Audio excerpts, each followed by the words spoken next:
दोस्तों नमस्कार, good evening, शुभ संध्या। Stream 91 के यूट्यूब चैनल पे आप सभी दोस्तों का स्वागत है। दोस्तों हम लोग संस्कृत का रामबाण क्विज सीटेट सुपर टेट और टेट की परीक्षा के लिए कर रहे हैं। आइए दोस्तों प्रारंभ करते हैं आज प्रश्न श्रृंखला संस्कृत रामबाण। दोस्तों स्ट्रीम 91 में महावचता फर शारदीय नवरात्र के उपलक्ष्य में यूजीसी नेट मात्र और मात्र दोस्तों 999 रुपये में और वीडियो मार्क टेस्ट 249 रुपये में, पेट मार्क टेस्ट 249 रुपये में, हिंदी का इंडिविजुअल क्लास 999 और पेट हिंदी 149 रुपये में दोस्तों आप बैच को ले सकते हैं। साथ ही साथ दोस्तों पेट का संपूर्ण अध्ययन सामग्री और उसके साथ है पेट का प्रैक्टिस सेट भी दिया जा रहा है। मात्र और मात्र 350 रुपये में आप पुस्तक को क्रय कर सकते हैं दोस्तों। और पहला प्रश्न दोस्तों गद्यांश से रखा गया है। क्विज का पहला प्रश्न गद्यांश से। आइए दोस्तों वाचन करते हैं। संकेत के अंतर्गत दिए हैं अधोलिखितम गद्यांशम पठित्वा प्रश्नानाम विकल्पात्मकोत्तरेभ्यः उचिततमम उत्तरम चित्वा लिखत है। और गद्यांश में है पावन सलिला नर्मदा अस्माकं प्रदेशस्य जीवनदायिनी सरिता अस्ति। एषा एव रेवा इति नाम्नापि प्रसिद्धा। अस्या तटे अनेकानि तीर्थस्थानानि सन्ति। प्राचीन कालादेव अस्याः तटे तपस्विनां स्थानानि सन्ति।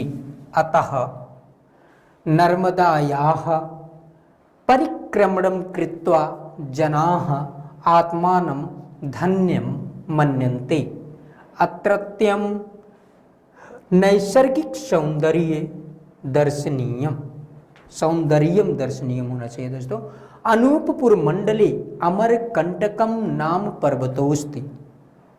ततः एव होना चाहिए दोस्तों। ततः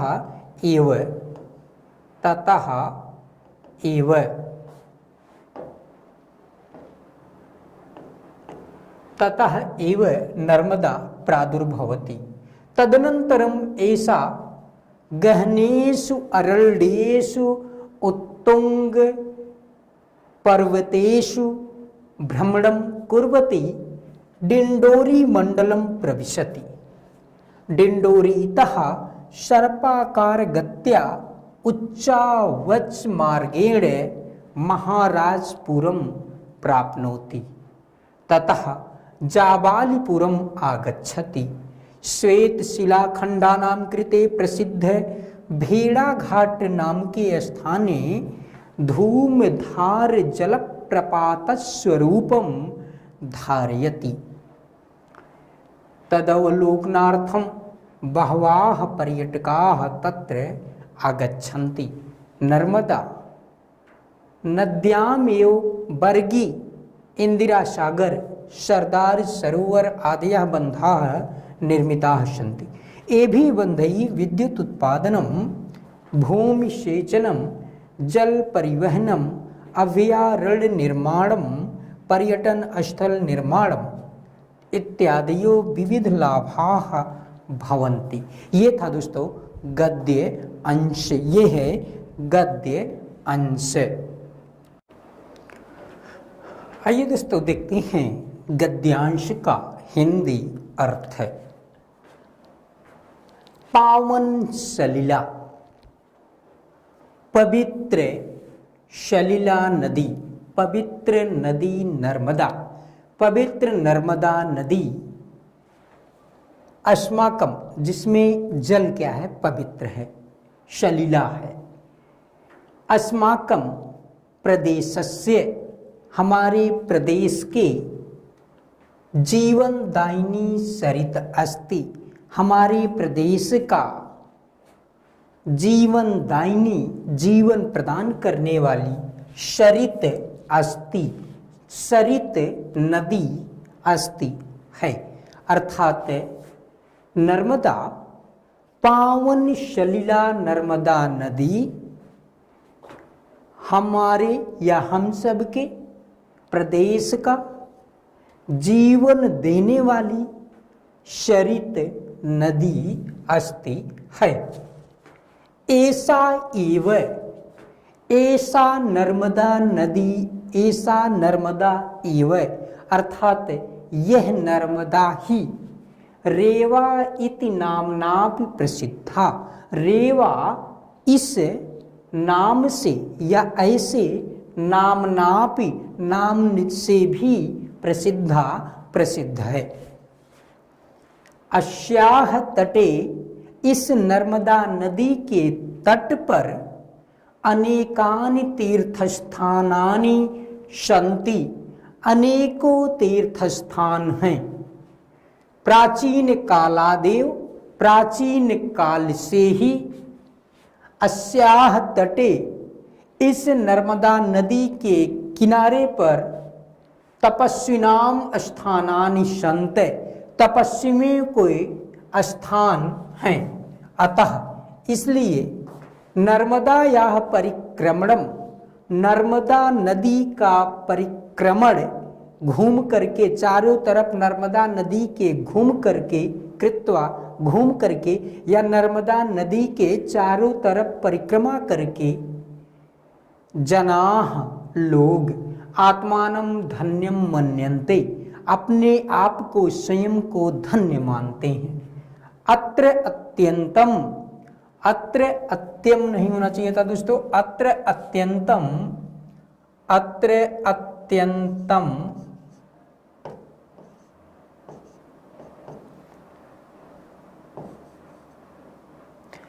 नैसर्गिक सौंदर्यम दर्शनीयम, स्वाभाविक नैसर्गिक प्रकृति प्रदत्त सौंदर्य दर्शनीय, देखने योग्य है।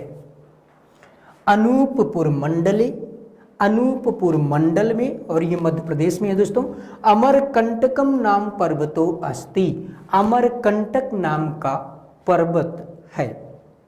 ततः एव वहीं से ही, अर्थात अमरकंटक पर्वत से ही नर्मदा प्रादुर्भवति, नर्मदा नदी उत्पन्न होती है। तदनंतरम उसके बाद ऐसा यह नर्मदा नदी गहनेसु, गहन अरण्येषु जंगलों में, उत्तुंग पर्वतेषु ऊंचे उठे उठे पर्वतों में, भ्रमणम कुर्वती भ्रमण करती हुई, डिंडोरी मंडलम डिंडोरी मंडल में प्रविशति प्रवेश करती है। डिंडोरीतः डिंडोरी मंडल से सर्पाकार गत्या, सर्प के आकार के गति से उच्चावच मार्गेण और ऊंचे नीचे मार्गों से महाराजपुरम प्राप्नोति, महाराजपुर को प्राप्त होती है, अर्थात वहां निकलती है। ततः वहां से जाबालपुरम आगच्छति, जाबालपुर आ जाती है, अर्थात जबलपुर आ जाती है। श्वेत शिलाखंडा नाम कृते, श्वेत सफेद शिलाखंडा नाम चट्टानों के टुकड़ों के लिए प्रसिद्ध है। भेड़ाघाट नाम के स्थाने, भेड़ाघाट नामक स्थान में धूमधार जलप्रपात स्वरूपम धारयति, यह नर्मदा नदी धुएं की धार के समान ऐसे जल की प्रपात झरने के स्वरूप को, धुएं के धार के समान जल प्रपात अर्थात झरने के रूप को, स्वरूपम स्वरूप को धारयति धारण कर लेती, अर्थात ऐसे धार जलधारा के रूप में, वह झरने के रूप में अपने आप को बदल देती है, अपने स्वरूप को परिवर्तित कर देती है। जैसे कोई धुएं की धारा निकल रही हो, तो धुएं के धारा के समान है जल के झरने के स्वरूप को धारयति धारण करती है। तदवलोकनार्थम, उसी को देखने के लिए बहवाः पर्यटकाः, बहुत से पर्यटक अत्र आगच्छन्ति, यहाँ आते हैं। नर्मदा नद्यामेव, नर्मदा नदी पर ही बरगी बांध, इंदिरा सागर बांध है, सरदार सरोवर आदि बंधा निर्मिता संति, आदि बांध है निर्मित हैं अर्थात बनाए गए हैं। ये भी बंधई, इन बंधनों के द्वारा विद्युत उत्पादनम, विद्युत का उत्पादन, भूमि सेचनम, भूमि को सेचने का कार्य अर्थात सींचने का कार्य, जल परिवहनम और जल परिवहन, अभयारण्य निर्माणम, अभयारण्य का निर्माण, पर्यटन स्थल निर्माणम और पर्यटन स्थल का निर्माण इत्यादि ऐसे आदि विविध लाभा भवन्ति, अनेकों लाभ होते हैं। किससे? इसी नर्मदा नदी से। तो दोस्तों ये था गद्य अंश, ये था गद्य अंश। आइए दोस्तों इससे संबंधित कुछ महत्वपूर्ण प्रश्न जो कि नीचे लिखे गए हैं और प्रश्न का संकेत भी है। अधोलिखिता नाम गद्यांशम पठित्वा, नीचे लिखे गए गद्यांश को पढ़कर प्रश्नानाम विकल्पात्मकोत्तरेभ्यः, प्रश्नों के विकल्पात्मक उत्तरों से उचिततमम उत्तरम चित्वा लिखत, सबसे उचित उत्तरों को चुन करके लिखो। तो जनाः किम कृत्वा आत्मानं धन्यम मन्यन्ते, लोग क्या करके अपने आप को धन्य मानते हैं।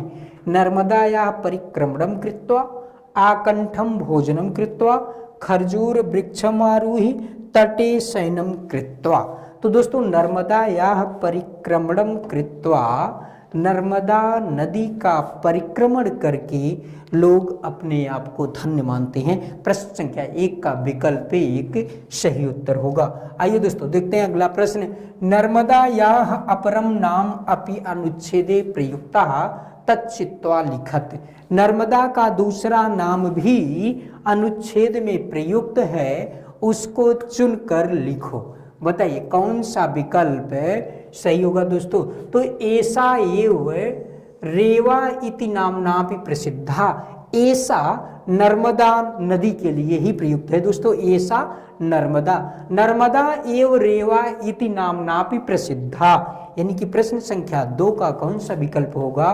तो नर्मदा का दूसरा नाम रेवा है। क्या है? नर्मदा का दूसरा नाम रेवा है। तो सुता रेवा तटम सिंही में रेवा विकल्प सही होगा प्रश्न संख्या 2 का। और तीसरा प्रश्न है दोस्तों, अमरकंटकम नाम पर्वतः कुत्र अस्ति, अमरकंटक नाम पर्वत कहाँ है। नूपुर मंडले, प्रभा मंडले, अनूपपुर मंडले, श्रृगालस्य गुहायाम। तो दोस्तों अनूपपुर मंडल में ही अमरकंटक नामक पर्वत है जहां से नर्मदा नदी उत्पन्न होती है। डिंडोरी स्थानात् इत्यस्य कृते कः शब्दः अनुच्छेदे प्रयुक्तः तच्चित्वा लिखत।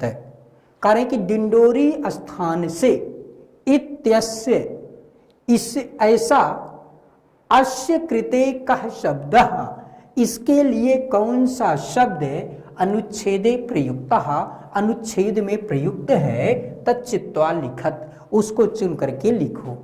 डिंडोरीतः, मेहरौलीतः, कावेरीतः, मनोहरस्य गृहीतः। तो दोस्तों डिंडोरीतः, डिंडोरी स्थानात्, और यहाँ दोस्तों डिंडोरीतः, डिंडोरी स्थानात् को ही दोस्तों अनुच्छेद में इसके लिए डिंडोरीतः शब्द का प्रयोग किया गया है। यानी कि प्रश्न संख्या 4 का विकल्प 1 सही उत्तर है। प्रश्न संख्या 4 का विकल्प ए सही उत्तर होगा। आइए दोस्तों देखते हैं अगला प्रश्न। और अगला दोस्तों स्टडी 91 में डेली यूट्यूब शेड्यूल के अंतर्गत डेली करंट अफेयर्स 8 बजे, 9 बजे इंडियन पॉलिटी की कक्षा, 10 बजे जीके जीएस, 12 बजे रीजनिंग की क्लास, 1 बजे ज्योग्राफी की, 3 बजे मैथ की और सायंकाल 6 बजे साइंस की तथा सभी दोस्त उपस्थित हैं सायंकाल 7 बजे संस्कृत की लाइव कक्षाएं ये प्रतिदिन दोस्तों चलती हैं। और 8 बजे सायंकाल दोस्तों सामान्य हिंदी, करंट अफेयर्स और सामान्य अध्ययन नितिन सर द्वारा यह लाइव क्लास लिया जाता है। तो दोस्तों आप लाइव क्लास में जुड़ करके लाइव क्लास का आनंद प्राप्त कर सकते हैं और सीख सकते हैं। अगला प्रश्न दोस्तों, तत् द्रष्टुम इत्यस्य कृते कः शब्दः अनुच्छेदे अस्मिन् प्रयुक्तः। तत् द्रष्टुम उसको देखने के लिए, इत्यस्य कृते इसके लिए, कः शब्दः अनुच्छेदे अस्मिन् प्रयुक्तः कौन सा शब्द इस अनुच्छेद में प्रयुक्त है। तो कौन सा विकल्प सही होगा दोस्तों बताइए। तदवलोकनार्थम, तस्मात् भीतः, आकाशात् पतितम, केशवम प्रति। दोस्तों तदवलोकार्थम, तदवलोकार्थम उसको देखने के लिए ही, तो तद द्रष्टुम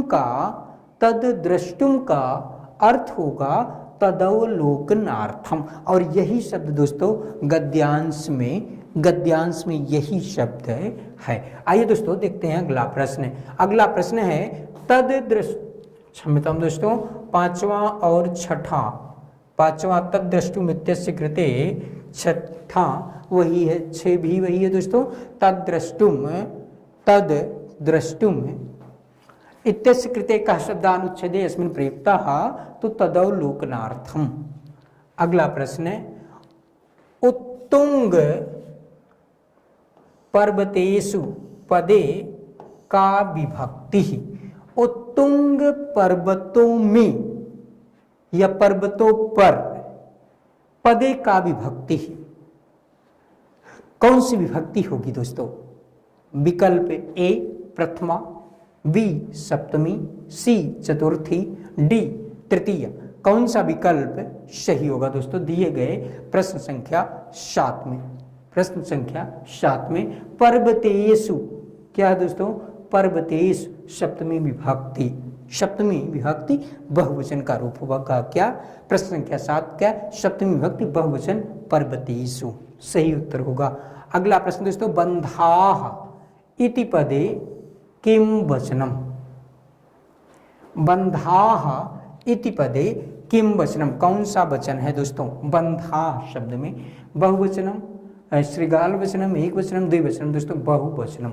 बंधाः बहुवचन है दोस्तों। यूपीएसएससी पेट के लिए 15 मार्क टेस्ट, 3000 से अधिक most important quiz, video solution और डाउट क्लियरिंग सेशन का नया बैच प्रारंभ है दोस्तों। अगर आप बैच को लेना चाहते हैं तो इन नंबरों पर संपर्क करके आप बैच को ले सकते हैं अगर कोई समस्या आती है बैच लेने में तो। अगला प्रश्न है का जीवनदायिनी सरित अस्ति। कौन जीवनदायिनी जीवन प्रदान करने वाली सरित नदी अस्ति है। छाता, नर्मदा, केलिका, मल्लिका। तो नर्मदा जीवनदायिनी सरित अस्ति। नर्मदा जीवन देने वाली नदी है, जीवन देने वाली नदी है। और 10वां प्रश्न है दोस्तों, निष्ठा संज्ञक प्रत्यय कौन है। निष्ठा संज्ञक प्रत्यय कौन है। क्षत्रि शानच प्रत्यय, अक्ता अक्तवतु प्रत्यय, अडुल त्रिच प्रत्यय या तब्यत अनियर प्रत्यय। कौन सा प्रत्यय दोस्तों, किसको हम निष्ठा संज्ञा किसे कहते हैं, तो अक्ता और अक्तवतु प्रत्यय को ही हम क्या कहते हैं, निष्ठा संज्ञक कहते हैं। अक्ता और अक्तवतु प्रत्यय क्या कहलाते हैं, तो यही निष्ठा संज्ञक प्रत्यय कहलाते हैं। अक्ता और अक्तवतु प्रत्यय निष्ठा संज्ञक कहलाते हैं। इसमें दोस्तों अगर हम अक्ता प्रत्यय को देख लें, अक्ता प्रत्यय और अक्तवतु प्रत्यय और अक्तवतु प्रत्यय ये दोनों दोस्तों क्या कहलाती हैं, तो निष्ठा संज्ञक कहलाती हैं। क्या इनकी निष्ठा संज्ञा होती है। निष्ठा संज्ञा होती है। इसमें दोस्तों जो ये अक्ता प्रत्यय होता है ये है कर्मवाच्य और भाववाच्य में होता है। किस में होता है दोस्तों? तो कर्मवाच्य में होता है, कर्मवाच्य में और भाववाच्य में, भाववाच्य में। और अक्तवतु प्रत्यय ये है कर्तृवाच्य में, कर्तृवाच्य में। इसमें दोस्तों जो ये अक्ता प्रत्यय होता है ये है तीनों लिंगों में प्रयुक्त होता है, तीनों लिंगों में प्रयुक्त होता है।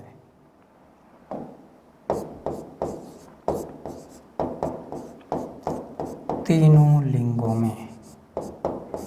और तीनों लिंगों को देखने दोस्तों तो पुल्लिंग, स्त्रीलिंग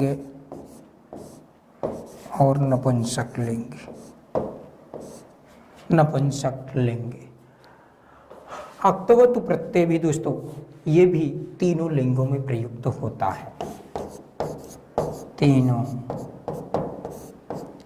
लिंगों में।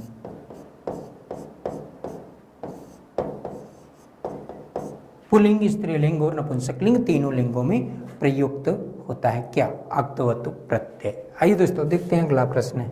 और अगला प्रश्न है कौन सी धातु 16 द्विकर्मक धातुओं के अंतर्गत नहीं आती? कौन सी धातु 16 द्विकर्मक धातुओं के अंतर्गत नहीं आती? कौन सा विकल्प सही होगा दोस्तों? जी, मथ, कृष, की, कृष। तो 16 द्विकर्मक धातुओं के अंतर्गत दोस्तों दुह, याच, पच, दंड, रुधि, प्रच्छ, ची, ब्रू, सास, जी, मत, मुस, नी, ह्री, कृष, वह, ये 16 धातुएं आती हैं। जिसमें अगर दोस्तों देखें तो जी, नी, ह्री, कृष होता है दोस्तों, क्री नहीं होता है। तो ये क्री धातु द्विकर्मक धातुओं के अंतर्गत नहीं आती है। फिर से एक बार सुनिए, दुहु, याच, पच, दंड, रुधि, प्रच्छ, ची, ब्रू, सा, सी, मथ, मुस, नी, ह्री, कृष, वह आदि धातुएं कितनी हुई? तो ये 16 धातुएं होती हैं। कितनी धातुएं होती हैं? 16 धातुएं होती हैं, जिसमें क्री धातु ये द्विकर्मक धातुओं के अंतर्गत नहीं आती है। और इनके दोस्तों इनके इन 16 धातुओं के योग में कौन सी विभक्ति होती है? तो द्वितीया विभक्ति होती है, द्वितीया विभक्ति।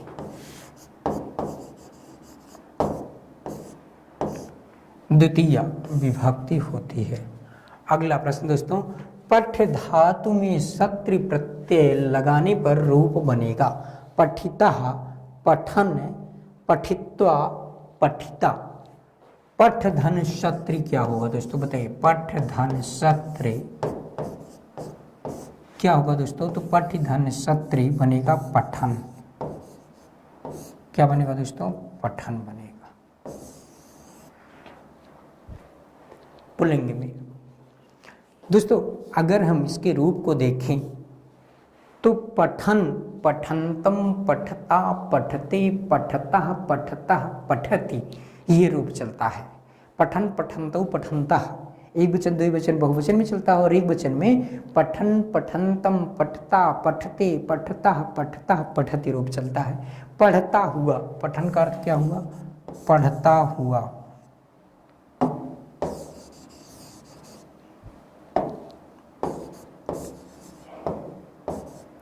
पढ़ता हुआ।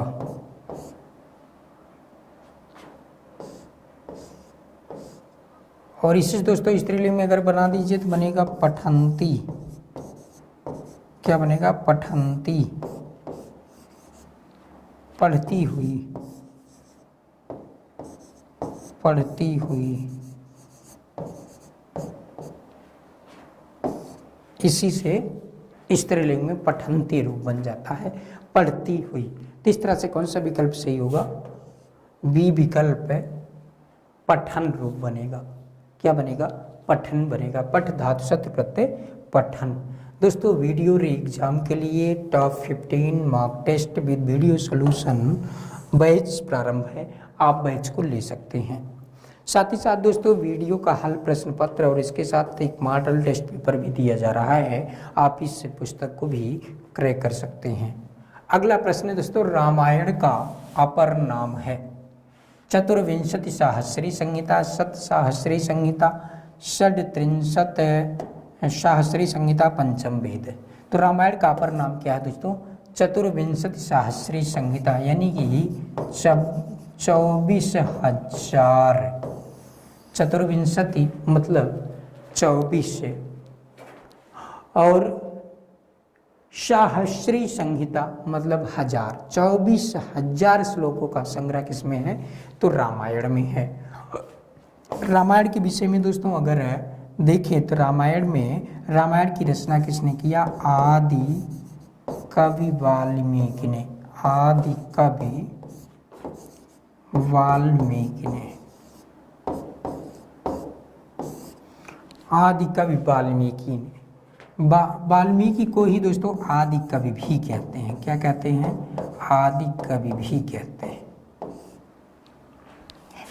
और रामायण को दोस्तों आदि काव्य कहते हैं। आदि काव्य क्या होगा दोस्तों? तो रामायण आदि काव्य क्या है? तो आदि काव्य रामायण है।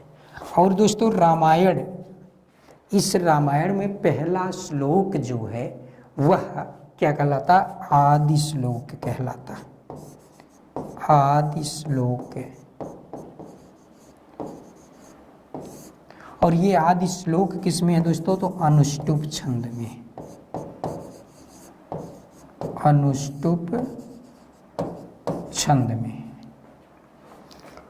और श्लोक कौन सा था दोस्तों? तो मां निषाद प्रतिष्ठाम, मां निषाद प्रतिष्ठाम।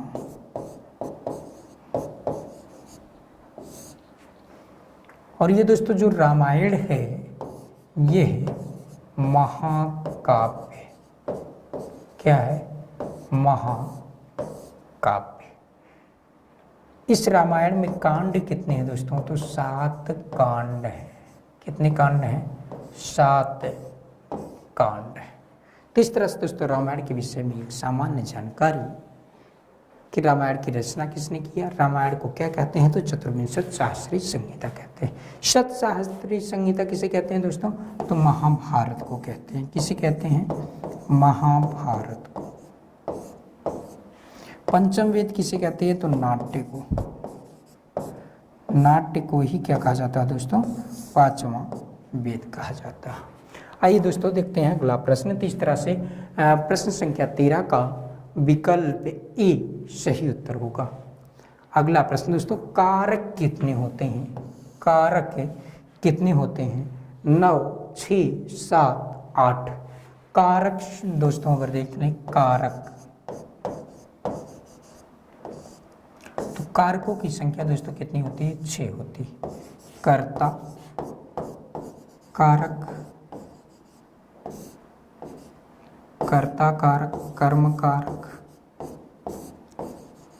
कर्म कारक, करण कारक,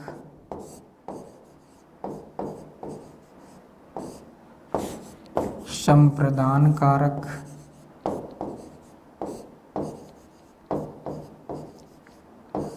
अपादान कारक,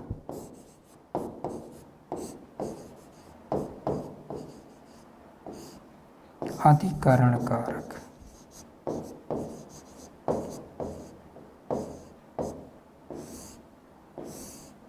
अधिकरण कारक। ये दोस्तों 6 प्रकार के कारक। कारक कितने होते हैं?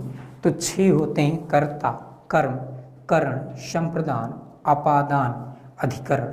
कर्ता कर्म च करणम संप्रदानम तथैव च अपादानाधिकरणम इत्याहुः कार्यकाणि षट्। कारक कितने होते हैं? तो 6 होते हैं।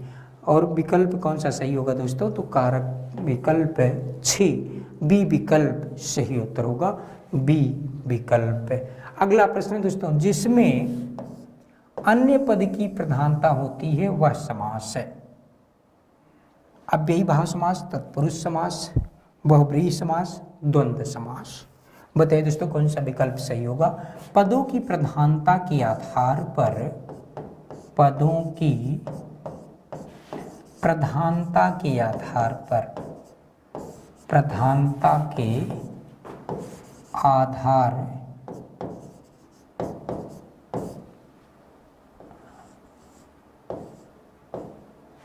आधार पर समास कितने प्रकार के होते हैं दोस्तों। तो समास 4 प्रकार के। कितने प्रकार के? 4 प्रकार के। कौन कौन से? तो आ, ता, द्वा, ब। अव्ययी भाव समास, तत्पुरुष समास, द्वंद्व समास, बहुब्रीहि समास। तत्पुरुष समास का भेद दोस्तों कर्मधारय कहलाता है और कर्मधारय का भेद ही द्विगु कहलाता है।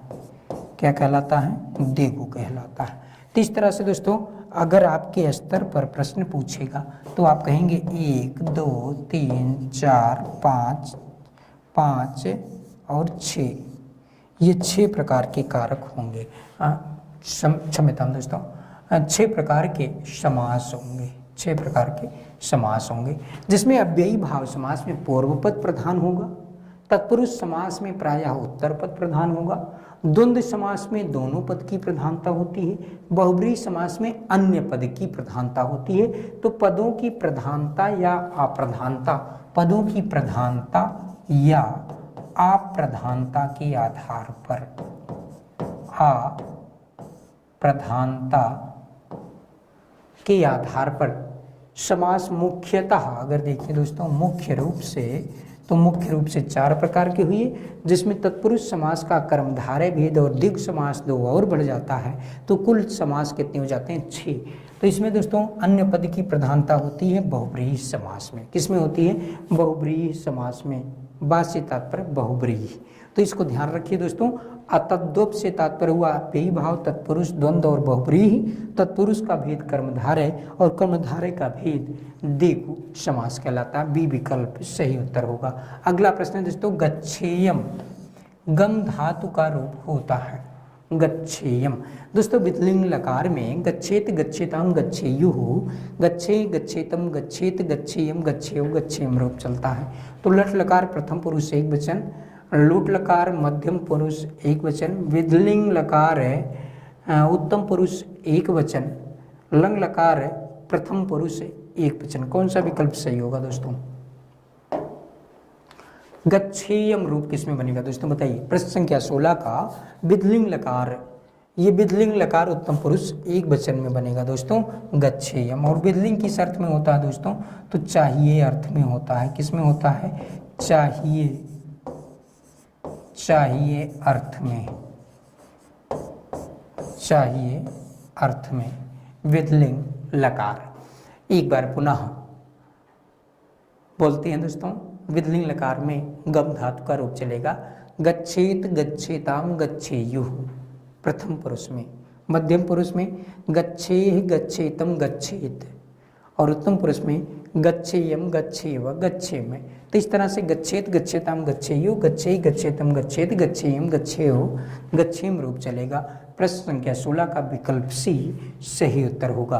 दोस्तों हिंदी नितिन सर के साथ सभी महत्वपूर्ण प्रतियोगी परीक्षाओं की दृष्टि से हिंदी व्याकरण का नया बैच प्रारंभ है। आप इस बैच को ले सकते हैं दोस्तों। अगला प्रश्न है, 10 लाख को संस्कृत में कहते हैं प्रयुतम, नियुतम, अयुतम, वियुतम। कौन सा विकल्प सही होगा दोस्तों? 10 लाख को संस्कृत में कहते हैं, 10 लाख को क्या कहते हैं दोस्तों? और यहाँ एक विकल्प है, ये भी दे देते हैं दोस्तों ऊपर, ई विकल्प है उपर्युक्त दोनों, उपर्युक्त दोनों। बताइए न्यूतम को क्या कहेंगे दोस्तों और प्रयुतम को क्या कहते हैं? तो प्रयुतम और न्यूतम का अर्थ होता है दोस्तों 10 लाख। अयुतम का अर्थ क्या होता है? 10,000। तो 10 लाख को संस्कृत में क्या कहेंगे? उपर्युक्त दोनों कहेंगे, अर्थात प्रयुतम भी होगा और न्यूनतम भी होगा। न्यूनतम और प्रियतम दोनों का अर्थ क्या होगा दोस्तों? 10 लाख होगा। यहाँ लिख लेते हैं 10,000, 10 लाख, 10 लाख। तो इस तरह से दोनों विकल्प सही होगा, यानी कि ई विकल्प सही उत्तर होगा। 10 लाख को संस्कृत में क्या कहते हैं? तो प्रयुतम और न्यूनतम दोनों कहते हैं। अगला प्रश्न दोस्तों, अधिकरण में विभक्ति होती है। अधिकरण में विभक्ति होती है, कौन सी विभक्ति होती है? तृतीया विभक्ति, सप्तमी विभक्ति, प्रथमा विभक्ति, सप्तमी विभक्ति, पंचमी विभक्ति। अधिकरण शब्द है दोस्तों। तो अधिकरण, सबसे पहले देख लें अधिकरण कहते किसे? अधिकरण किसे कहते हैं? तो उत्तर क्या होगा दोस्तों? आधार को। अधिकरण किसे कहते हैं? आधार को अधिकरण कहते हैं। आधार को क्या कहते हैं? अधिकरण कहते हैं। और आधार कितने प्रकार का होता है दोस्तों? तो आधार 3 प्रकार का होता है। आधार कितने प्रकार का होता है? तो आधार 3 प्रकार का होता है। औपश्लेषिक, औपश्लेषिक, वैषयिक, वैषयिक और अभिव्यापक। अभिव्यापक।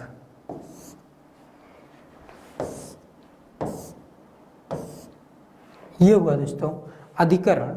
अधिकरण किसे कहते हैं? तो आधार को अधिकरण कहते हैं। अधिकरण आधार कितने प्रकार का होता है? तो आधार 3 प्रकार का होता है। औपश्लेषिक आधार, वैषयिक आधार और अभिव्यापक आधार। दोस्तों आधार में कौन सी विभक्ति होती है? तो सप्तमी विभक्ति होती है। आधारोधिकरणम सप्तम्यधिकरणे च। और अधिकरण में सप्तमी विभक्ति, सप्तम्यधिकरणे, अधिकरण में सप्तमी विभक्ति होती है। कौन सी विभक्ति होती है? तो सप्तमी विभक्ति होती है। तो इस तरह से दोस्तों प्रश्न संख्या 18 का कौन सा विकल्प सही होगा? तो सी विकल्प सही होगा। यहाँ दोस्तों औपश्लेषिक का उदाहरण पूछता है, वैषयिक का उदाहरण पूछता है, अभिव्यापक का उदाहरण पूछता है। जैसे औपश्लेषिक का जैसे कटे आस्ते, इसका उदाहरण क्या होगा? कटे आस्ते। वैषयिक का उदाहरण मोक्षे इच्छा अस्ति। और अभिव्यापक का तिलेषु तैलम, पयसि घृतम आदि किसके उदाहरण होंगे? तो अभिव्यापक के होंगे। इसको दोस्तों नोट रखिएगा। आइए दोस्तों देखते हैं अगला प्रश्न है। और अगला प्रश्न दोस्तों कालिदास की रचना नहीं है। रघुवंशम, ऋतुसंहारम, रत्नावली और मेघदूतम। सबसे पहले दोस्तों कालिदास की रचना को देख लेते हैं कौन कौन सी है। कालिदास की रचना, इसको दोस्तों एक लाइन में अगर हम लिखें तो हम कहते हैं अंकुर में बीमारी।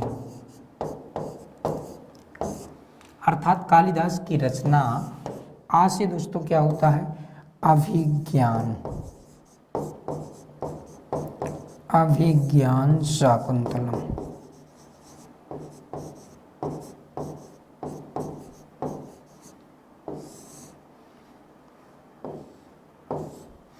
कु से कुमार संभवम, कुमार संभवम। रा से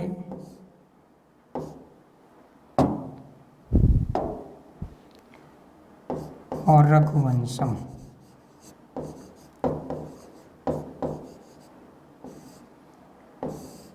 में से मेघदूतम।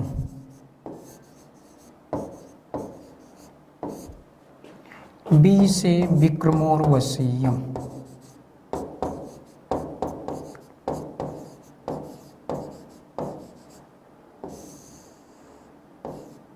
माँ से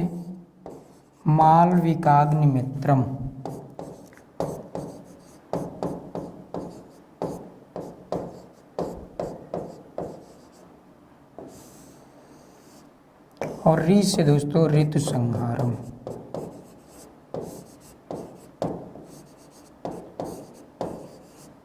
ये हुआ दोस्तों 7 रचनाएं जो कि महाकवि कालिदास की प्रसिद्ध हैं। और एक ही लाइन में आप समझ सकते हैं, अंकुर में बीमारी, अभिज्ञान शाकुंतलम, कुमार समूह, रघुवंशम, मेघदूतम, विक्रमोर्वशीयम, मालविकाग्निमित्रम और ऋतु संहारम।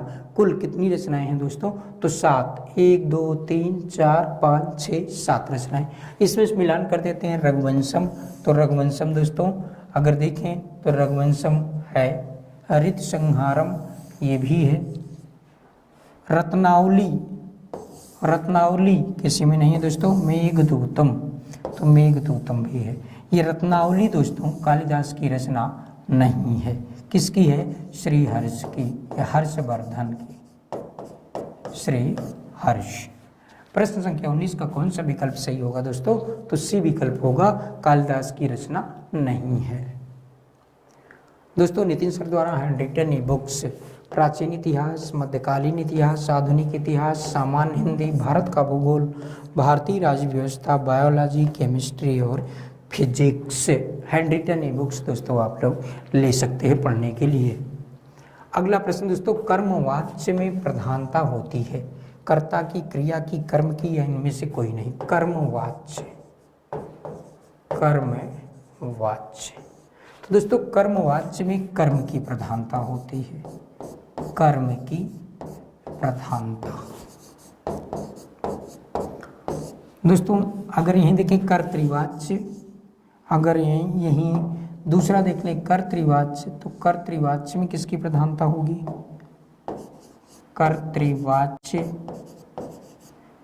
तो कर्तृवाच्य में दोस्तों कर्ता की प्रधानता,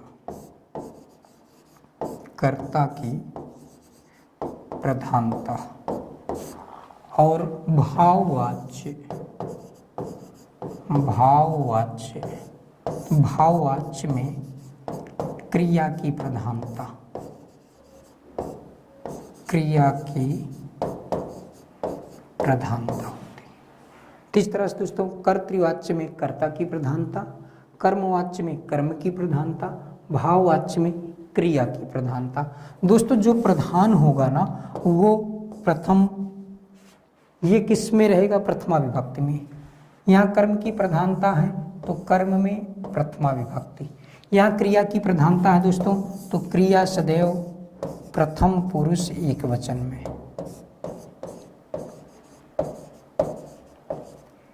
प्रथम पुरुष एक वचन में होगी। कर्ता प्रथमा में रहेगा जब, तो इसका मतलब दोस्तों कर्ता प्रधान है, कर्ता प्रधान होगा। अगर कर्ता प्रधान है तो कर्ता में प्रथमा विभक्ति, अगर दोस्तों कर्म प्रधान है तो कर्म में प्रथमा विभक्ति, और क्रिया प्रधान है तो प्रथम पुरुष एक वचन की, कर्ता चाहे जिस वचन का हो। तो ये दोस्तों कर्मवाच्य में प्रधानता किसकी होती है? कर्म की। जैसे अगर हम कहें रामेण पुस्तकम पठ्यति,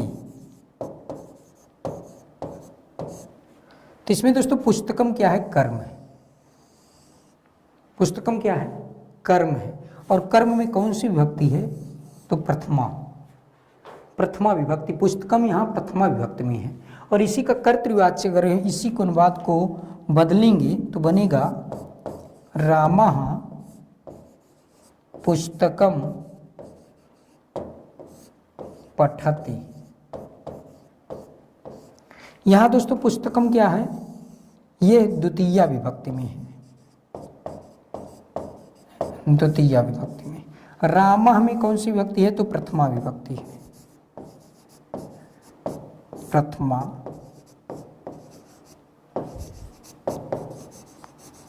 विभक्ति। रामः में कौन सी विभक्ति है?